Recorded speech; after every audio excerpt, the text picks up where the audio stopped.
Okay. So Helga Schmidt. She's got a clicker. Oh, I forgot the clicker upstairs. Oh, Okay. sorry. That's good. All right. So Helga Schmidt, the subtitle underneath her chapter heading was "There is never any particular sympathy for the Jews." And before I get into it, I just want to say that you could, for me at least, I could sort of tell that she sort of was a bit apathetic to the Jewish situation herself, and that she didn't really have a whole lot of emotion for what went on from what I could gather from what I read. So just maybe keep that in mind as you go through. I think you can really see it from the quotes I have in here. Okay, she was born in 1921 and raised in Dresden. And Dresden is just, if you can see right there on the east side of Germany, the right side of the map, it's highlighted in red. And Dresden was a major communications hub and manufacturing center, and was the awesome place to be, basically, in the area. It was big on culture and classical music, everything.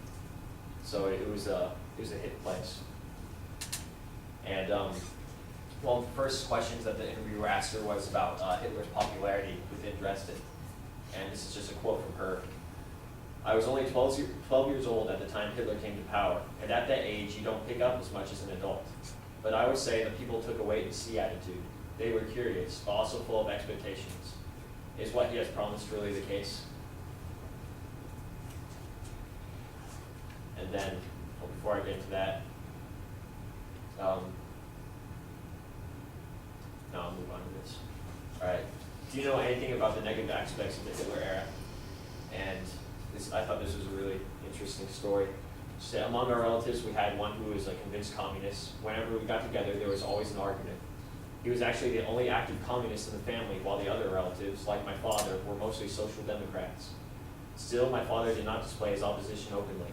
In public, he remained rather quiet about this. He only let it be known among friends and relatives when he knew exactly who he was dealing with.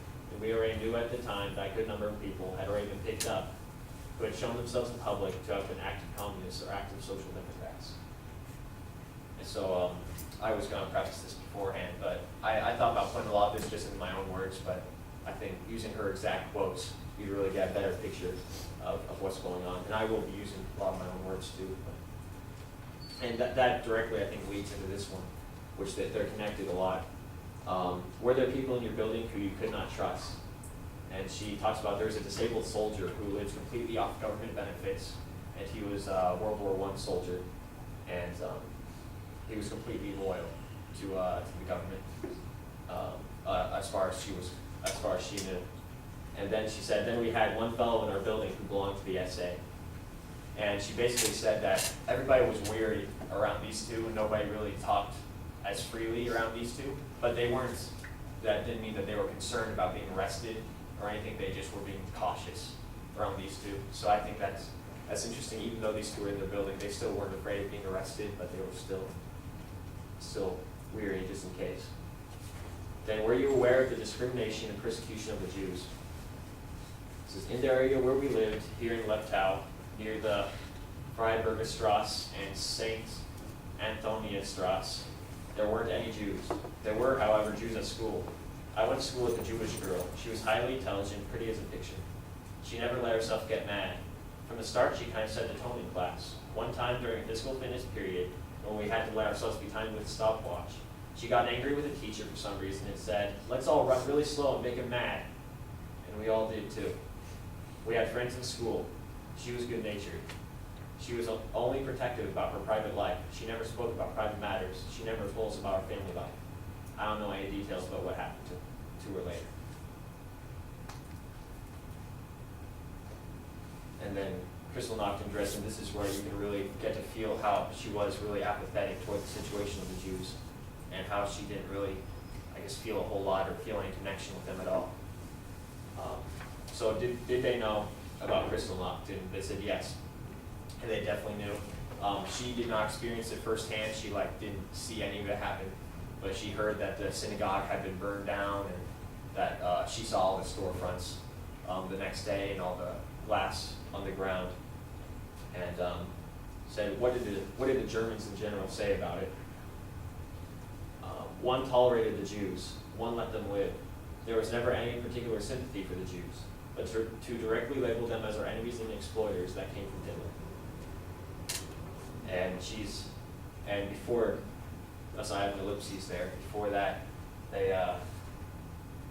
she was basically talking about how everybody already viewed the Jews as sort of a bit of money grabbers and sort of second-class citizens in society, but that culture was already there of anti-Semitism, but Hitler just intensified it and weaponized it, I guess you could say. Then can you remember the first time you became aware that Jews were being rounded up? Said, oh, that came very late.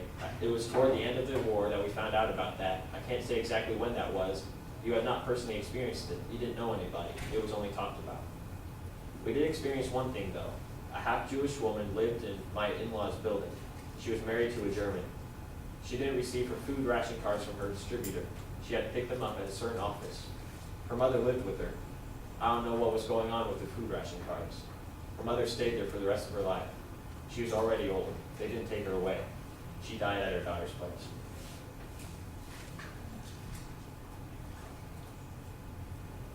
Then the bombing of Dresden was also asked. And basically, it happened 13 February 1945 and completely destroyed everything. I mean, it was this big booming town. Afterward, there was not a building left standing. And she was asked about, did people's opinions of Hitler change after Dresden was bombed? Some people's opinion of Hitler fell already at the start of the war. Already at that time, my father and his buddies said, he's crazy, what does he want? And as one country after another was taken over, they said, this is absurd. How does he intend to keep this under control? As the defeats piled up, public opinion against Hitler grew, but a large part of the population still trusted him. He'll pull it off. The wonder weapons will come along. He'll defeat them yet. Nobody thought any further about what things would be like then. The soldiers sent things home from the occupied countries, wonderful things.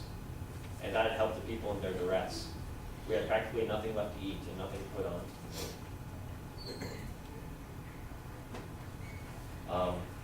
So after talking about that, this whole story and this whole course is really one of the things that's affected me most is just the I guess the efficient dehumanization of Jews, and how even before Hitler came to power, I mean, there's still propaganda going on against Jews, obviously because of the anti-Semitic feelings.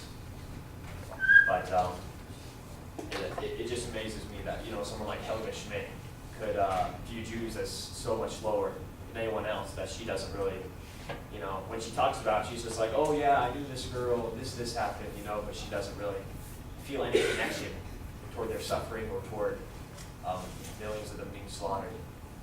So